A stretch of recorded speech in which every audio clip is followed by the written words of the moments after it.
Olá, amigos!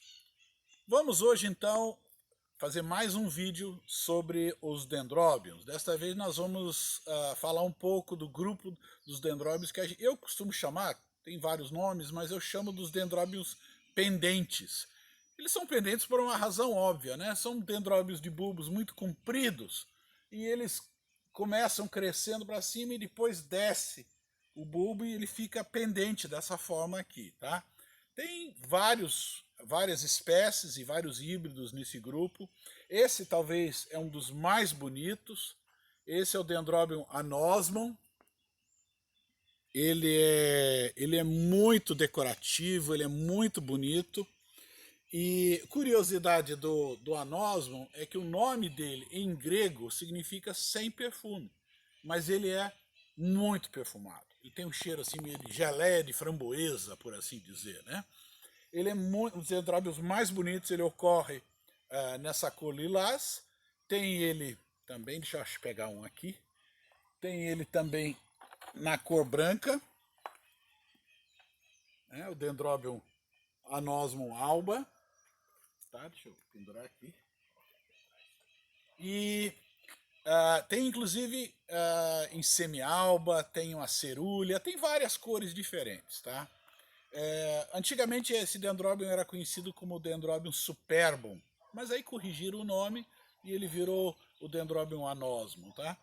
Outras espécies e híbridos que estão nesse grupo também são o Dendrobium, este daqui, muito bonito também. Esse é o Dendrobium primulinum. É um dendróbio de porte bem menor.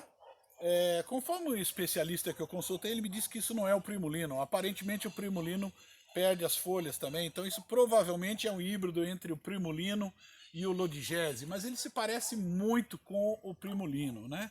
Então ele tem essa característica, ele dá essas folhas, esses pseudobulbos caídos. É normal, ninguém precisa ficar se preocupando que o bulbo não veio para cima. Vocês podem ver ele aqui, ó. Ele dá essa brotação, a brotação vem e depois ela começa a descer. Outro representante desse grupo, se eu conseguir achar um aqui, onde é que está aqui? Olha aqui, ó. Esse aqui é muito interessante. Esse é o Dendrobium. É difícil até de imaginar, né? A flor dele é muito parecida com o primulino. Esse é o chamado Pierardi, que o nome certo dele seria Aphyllon. E Aphyllon já descreve como é que é essa planta. Aphyllon significa sem folhas. Então ela dá as folhas da mesma forma que os outros.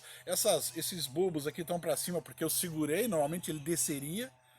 E ela dá um broto idêntico aos outros. E ele vem e daqui a pouco ele perde as folhas todas e ele só floresce depois de perder as folhas todas. No caso do anosmon, que é este, ele ainda retém algumas folhas quando ele floresce. Depois da floração ele perde essas folhas todas e sobram essas canas, sem folha nenhum. Não tem folha, né? E às vezes surgem mudas aqui, tá? A gente não retira isso porque isso é a força da planta. Outro representante deste grupo, tem gente que não enquadra muito nesse grupo, mas eu enquadro porque o tratamento é muito semelhante, é um pequenininho, bastante comum nas coleções. Olha só, eu só consegui achar uma flor dele dura muito pouco, que é essa gracinha aqui. Esse é o Dendrobium lodigese, tá? Ela muda para todo lado, ela vira uma touceirinha, tá vendo? Olha, cheio de mudinhas aqui, ó. Dá uma olhada nesses bulbos aqui, ó. Cheio de cakezinhos aqui, ó. Ela dá esses cakezinhos, inclusive já até floriu nos cakes. Tá? E esses cakezinhos podem ser separados e virar outras plantas, né? Ele é um dendróbio que floresce ainda no bulbo folhado, daí a minha desconfiança de que esse primulino, na verdade, é um híbrido feito com ele, tá? Com o lodigese. Ok. Essas plantas, os dendróbios desse grupo, eles são provenientes do sul da Índia, do Sri Lanka, entrando ali Malásia, Indonésia, essa região. Essa região é quente. é uma região de floresta bastante densa e muito calor e bastante chuva. Isso já nos dá uma ideia muito certeira de como é que é o cultivo dessas plantas. Então, para você que mora, por exemplo, no Nordeste, mora Maceió, João Pessoa, Recife, ou mesmo Belém, lugares mais quentes, de Salvador para cima, este é o dendróbio ideal para você. Porque ele gosta de calor, gosta de umidade, não se nega a florir em condições de temperatura alta, temperatura constante, tá?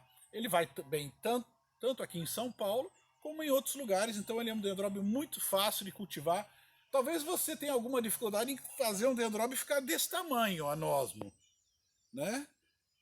Mas ele acaba ficando, ele demora um pouco, mas chega nessa fase. Essa é uma planta já um pouco antiga, tá? A gente, quando vai comprar esses dendróbios, é uma coisa curiosa.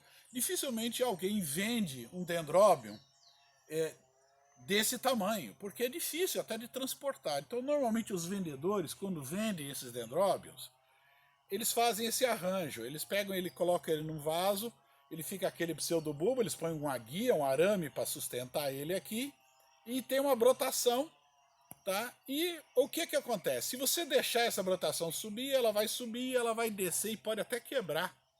Então eu recomendo mudar essa planta, passar ela para ou um vaso tipo uma baciazinha como essa, onde ela possa vir para fora do vaso, ou colocar num cachepô, como é o caso, se eu não enroscar muito aqui, como é o caso dessa. Ela vai muito bem em cachepô. Então na continuação aqui do vídeo, eu vou mostrar para vocês como é que a gente pega um dendróbio anosmo desse tipo e a gente coloca ela no cachepô, qual é o substrato que a gente usa, tá? É um dendróbio de cultivo muito fácil, muito decorativo, chega agora no mês de setembro, outubro, ela enche de flor e fica realmente muito bonito. E é um dendróbio que pode ser cultivado quase em qualquer região do Brasil, menos nas regiões muito frias. No sul do Brasil isso pode ter algum problema, porque ela não tolera temperatura muito baixa. Ok, gente? Vamos ali fazer então, mostrar como é que a gente faz o replantio disso aí. A rega disso é uma planta que não gosta muito de secar. E é por isso que a gente coloca ela normalmente numa baciazinha dessa e mantém a umidade. Então você tem que estar sempre olhando os bulbos dela aqui para ver se não está ficando enrugado demais, sequinho demais. Aí é sinal de falta de água, tá? O enraizamento dele não é muito abundante, não é um dendróbio que dá muita raiz. Ele dá relativamente pouca raiz e a raiz é de pouca extensão. Então a gente tem que tomar os cuidados dele na hora de plantio e de trato, para que ele não sofra com falta de água ou alguma coisa desse tipo. No mais, é um dendróbio muito fácil de cultivar. Nós vamos ali plantar um, mostrar para vocês como é que a gente faz. Ele fica um arranjo realmente bonito.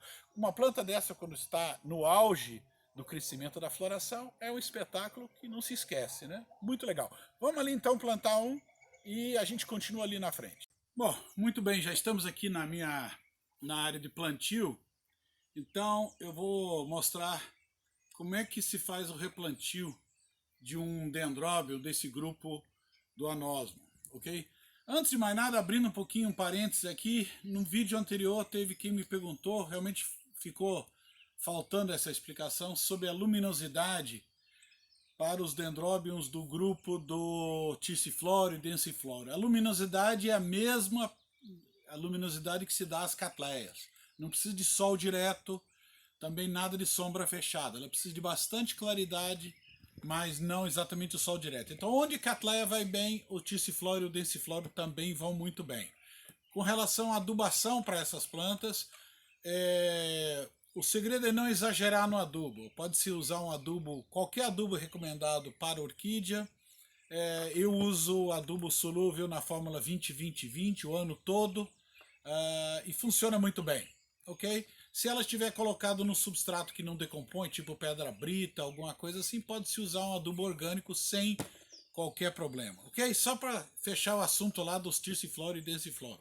Mas nós estamos falando aqui do grupo dos Anosmon, esses pendurados, grandes, lindos aqui, que eu mostrei ali atrás. Então é o seguinte, vamos ver como é que se faz o replantio disso, rapidinho. Antes de mais nada, Olha só, eu queria chamar a atenção de vocês é que esses dendróbions, como todo dendróbio, ou quase todo dendróbio, ele tem o hábito de dar cakes, ele dá esses brotinhos aqui, essas mudas aqui, tá? E essas mudas, uma vez que ela chega a dar a enraizamento, como é o caso aqui, esse cake chegou até a florir, ó. Esse é um cake que floriu. Ela pode ser separada, olha só, ela pode ser retirada daqui. Eu vou até. Ela pode ser tirada, olha só. Ela pode ser tirada e replantada, sem sofrer qualquer problema, ela vai continuar se desenvolvendo normalmente. O ideal seria esperar a floração acabar. O que traz outro assunto. Muitas pessoas chegam pra gente em exposição, quando vai comprar uma orquídea, fala assim, eu comprei, agora eu quero replantar. Comprei uma orquídea florida, eu quero replantar, eu quero trocar de vaso. E a recomendação que a gente dá é que não se replante orquídea enquanto ela estiver florida. Por uma razão muito simples. A floração sempre é uma demanda de energia da planta. Então a planta está ali florindo, gastando energia para poder manter essa floração. Se eu tirar essa planta do vaso e replantar, vai ocorrer um choque nessa planta e a primeira coisa que vai acontecer é que ela vai sacrificar essa floração.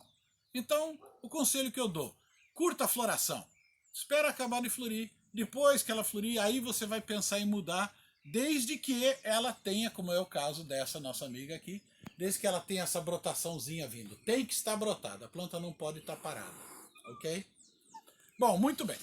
Quando se compra normalmente um dendróbio do grupo dos anosmon, nós temos companhia aqui para nossa aulinha aqui hoje. A Mitsu está visitando a gente, espero que as duas aí não briguem aí.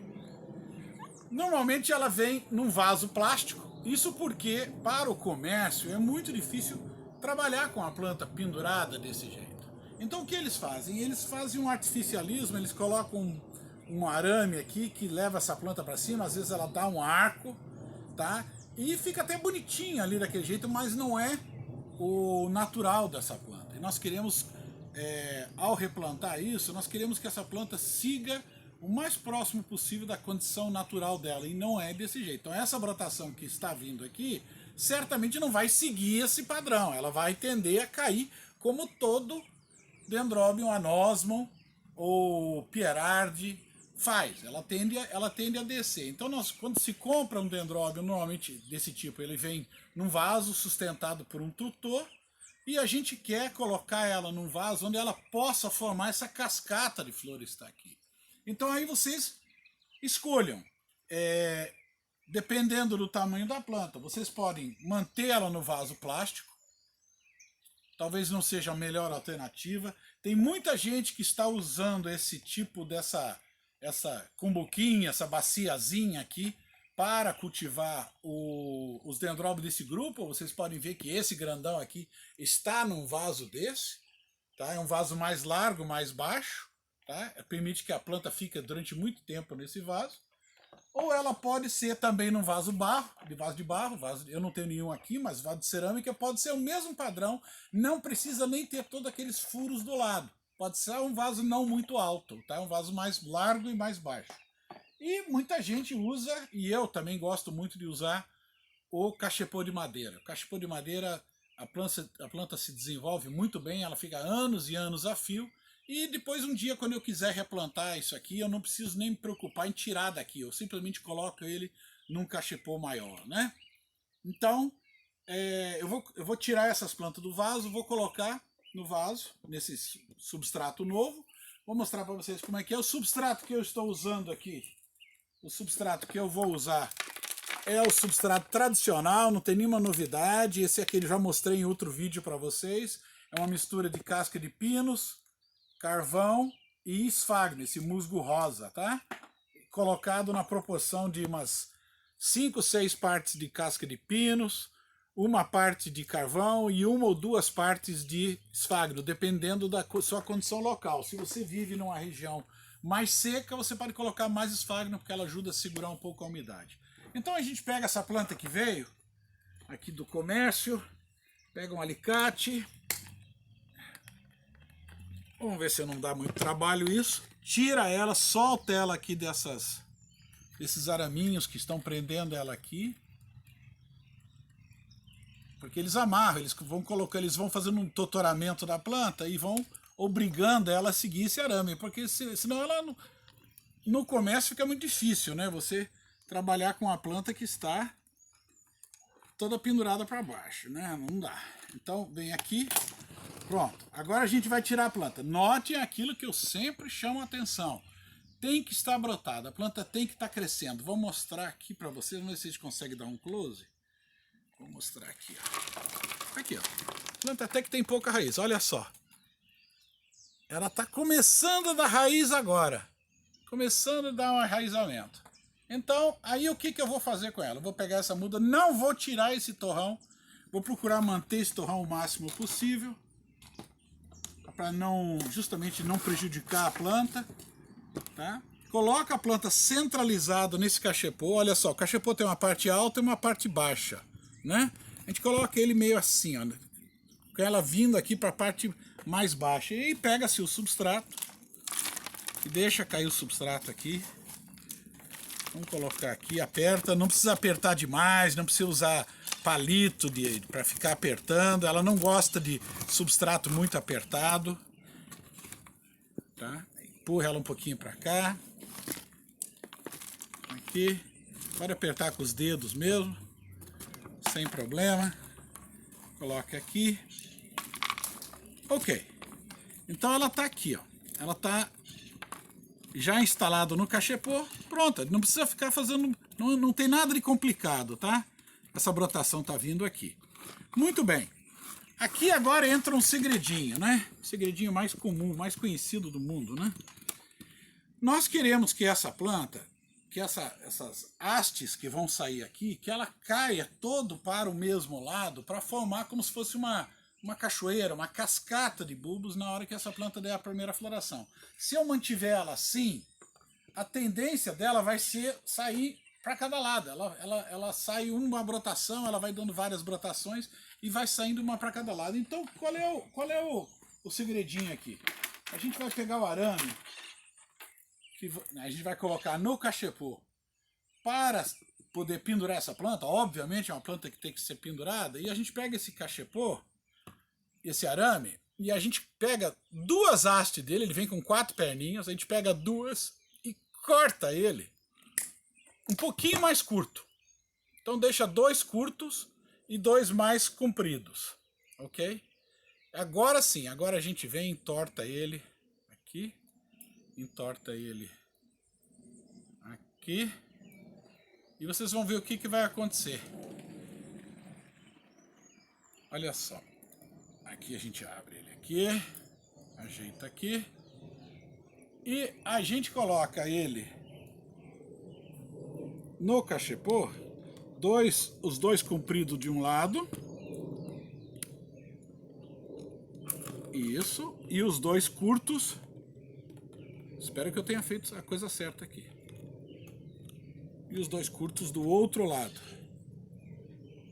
Na verdade eu coloquei ele do lado errado. De vez em quando a gente faz isso também. Vamos inverter aqui. Eu quero que ela caia para o lado de cá. Então vamos escolher. Esse daqui tem que ser o mais comprido. Esses 2 aqui. Então o curto vem aqui em cima. Vem do lado de cá. Agora o gato quer brincar com o meu arame. Dá licença, o Paraíba. Não sei se ela acha que isso é um rato. Mas o fato é que ela quis brincar aqui com isso aqui. Então, aqui. Vem aqui. Olha só. Aí eu vou pendurar essa planta. Vejam só que ela não ficou nivelada. Ela ficou meio para cima, aqui do lado de cá. Ok? E com isso, essa brotação que vai sair aqui, a tendência dele é vir acompanhar este daqui e cair aqui para baixo. Se eu achar que a planta ficou um pouco solta, se ela ficar um pouquinho solta, para não ficar bamba, se a planta ficar meia solta, ela não consegue enraizar direito. Aí eu pego ela aqui nesse mesmo arame aqui do suporte, eu prendo ela com outro araminho aqui, E pronto, e está colocada a sua plantinha aqui, ela fica meio enviesada. No dia que vocês forem, essa planta florir, for para uma exposição, vocês podem colocar na mesa, ela já vai estar toda ela caída para o lado certo e fica toda bonitinha. Se quiser usar esse potinho, o sistema é mais ou menos o mesmo. Vocês pegam a planta, tira as. Nossa, o pessoal usa um substrato aqui meio quase virando terra já o substrato. É só colocar, não desmanche ela demais, segura ela no ponto certo, põe o substrato novo, como está aqui, sem apertar demais. O Dendrobium não gosta muito de substrato apertado demais. A raiz dele é fininho, então ele gosta de andar um pouquinho, o substrato um pouco mais solto. E pronto, ela vai ficar desse jeito. Daqui a 2 ou 3 anos essa muda já vai estar nesse padrão aqui, se ela for adequadamente cultivada. Questão de luminosidade, para esses dendróbios, ele perde as folhas, mas ele não é um dendróbio de sol direto, jamais. É um dendróbio um pouco mais de sombra, ela prefere sombra, clima quente, ao contrário dos outros dendróbios que eu tenho mostrado para vocês, esse de clima um pouco mais quente. A adubação pode ser o mesmo 20-20-20, diluído em água uma vez cada 15 dias, molhando a planta toda. E ela vai crescer muito bem, é um dendróbio de cultivo muito fácil, é um dos mais fáceis de cultivar, e eu tenho certeza que vocês vão ter sucesso com isso aí. Ok, gente? Então esse foi o vídeo dos dendróbios do grupo dos Anosmon, Pierardi, Aphyllon, esses dendróbios que ficam pendentes, tá? Elas perdem as folhas, tá? Nos próximos vídeos, deve mais 1 ou 2 vídeos, nós vamos falar de alguns dendróbios diferentes, os dendróbios que ninguém conhece, tem umas raridades, tem umas coisas diferentes. Eu vou mostrar para vocês esses dendróbios, eu filmei em vários orquidários, tanto lá no Sérgio Barani, no Nobile Flores, quanto lá na Lúcia Morimoto, no Orquidário Colibri. Então eu vou mostrar a vocês, continue com os vídeos da gente, nós vamos encerrando essa fase aí de dendróbio e vamos partir para outro assunto. Quem não se inscreveu no canal ainda, aperta lá o inscrever, aperta o sininho para continuar recebendo as novidades. Fique aí com a gente aí. Obrigado pela companhia.